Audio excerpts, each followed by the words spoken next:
Every time I pick up this book and I open the pages, I see numbers and titles written through the ages of what once was and what is to come. I know that one thing is true, and it's what this book has to say to me and you.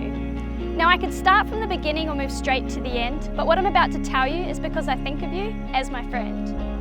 In the beginning, things went pear-shaped. Adam and Eve, they made a huge mistake. And if it was you or I living in that same time, I'm sure it would have been one of us that would have fell for that same lie. The enemy's job is to rob, kill, and destroy. He'll do anything he can to make you fall for his ploy. But what he uses for disaster, God can take and set up for a happy ever after. My whole life was caught up in chains. I never thought I could break away. It wasn't until one day I decided to pick up this book and see what it really had to say. The thing is, I grew up in church. I was 13 years old the day that I was hurt, when all I ever wanted was a safe place to feel connected. The same people who represent the steeple were the ones who made me feel rejected. From that day, I threw my Bible away. I made my mind forget everything it had to say. I moved into my brother's place. He placed a gun in my hand and he said, if anyone enters those doors, you aim it straight for their face.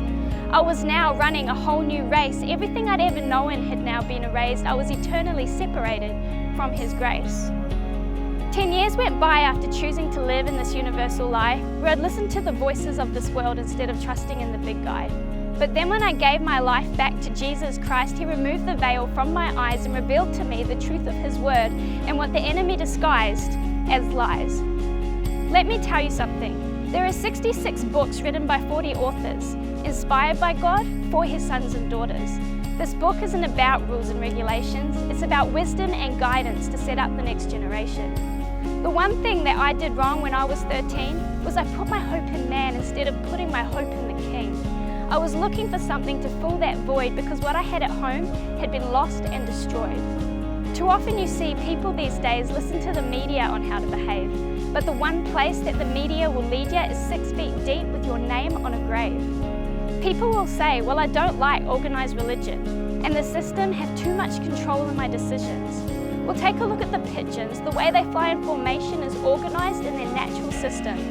Don't get me started on the bees. Their main leader, she's known as the queen. What I'm trying to get at here is we live in a fallen world. Things are going to get offered to you, counterfeits disguised as pearls. Now, I'm not trying to be no huckster, but your good deeds and right behaviour isn't what's going to allow you to receive God's favour, because we all fall short of his glory. He's just waiting for you to ask him to be a part of your story. For everyone who calls upon the name of the Lord shall be saved. Step into his grace before you step into your grave. Call out to Jesus and you will be saved.